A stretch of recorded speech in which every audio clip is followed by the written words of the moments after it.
दोस्तों नमस्कार, जय हिंद। विज़न आईएएस में आपका हार्दिक स्वागत है, हार्दिक अभिनंदन है।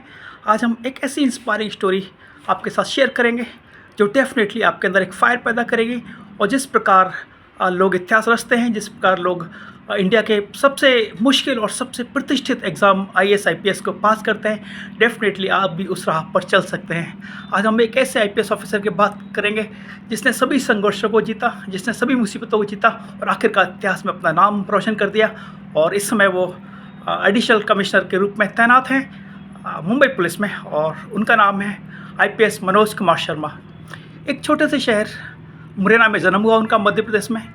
बहुत सामान्य से परिवार में जन्म हुआ जिसमें लोग सपना देखते हैं कि हम 2 वक्त की रोटी कमा सकें, हम कुछ कर सकें अपने परिवार के लिए, हम समाज के लिए।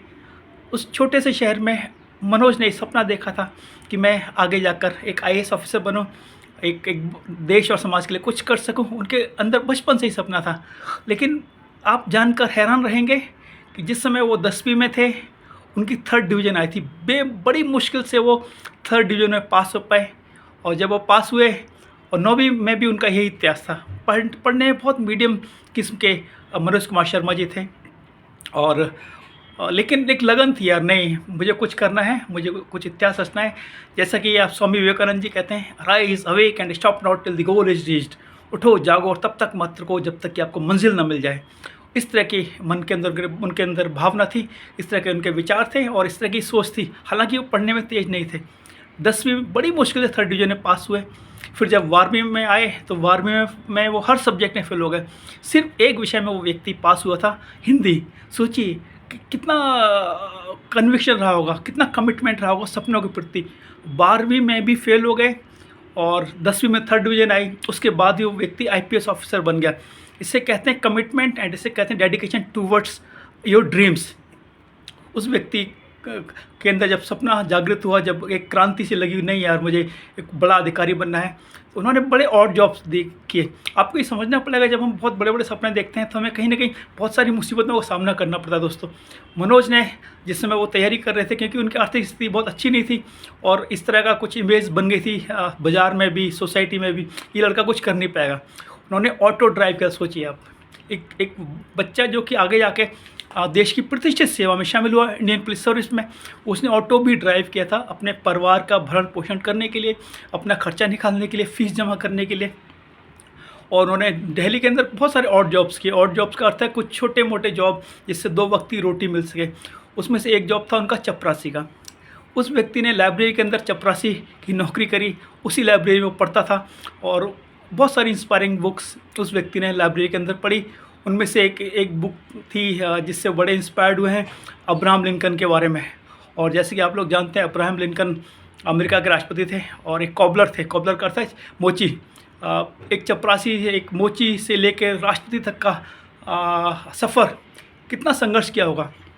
तो ऐसे लोगों ने उन्हें इंस्पायर किया, मनोज शर्मा जी को। फिर मनोज ने जब लाइब्रेरी में थे वहाँ पे चपरासी की नौकरी करी। और ऐसा भी उन्होंने कहा है कि मैं कभी कभी, जब हमारे पास रहने को जगह नहीं थी, तो हम फुटपाथ पर सो जाते थे, भिखारियों के साथ खाना पीना पड़ता था, कभी भिखारियों के साथ सो जाते थे।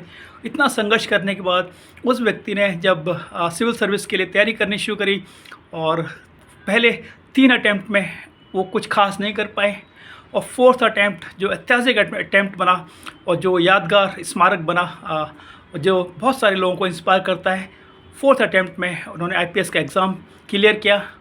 121st उनकी रैंक आई इंडियन सिविल सर्विस के अंदर। जैसे कि आप जानते हैं, भारत के सबसे प्रतिष्ठित एग्ज़ाम और सबसे ज़्यादा मुश्किल चैलेंजिंग एग्ज़ाम में से ये एग्ज़ाम है, जिसका नाम है इंडियन सिविल सर्विस।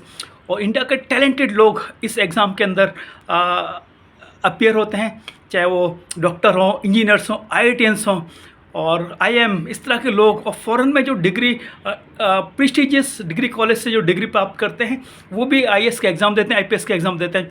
और एक ऐसा लड़का जो 10वीं में फेल हो गया था, 12वीं में पास नहीं हो पाए, 12वीं में भी फेल हो गया था, 10वीं में 3rd डिवीज़न थी, 12वीं में फेल हो गया। फिर उसने जाकर इतना संघर्ष किया कि उसने भारत के प्रतिष्ठित सिविल सर्विस एग्ज़ाम को क्लियर किया। ये डेफिनेटली काबिल तारीफ़ है।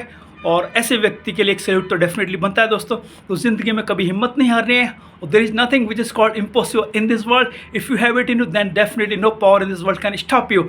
जैसा कि स्वामी विवेकानंद जी कहते हैं, you are the creator of your own destiny. ऐसे बहुत से एग्जाम्पल हैं, जैसा कि मनोज शर्मा जी का है।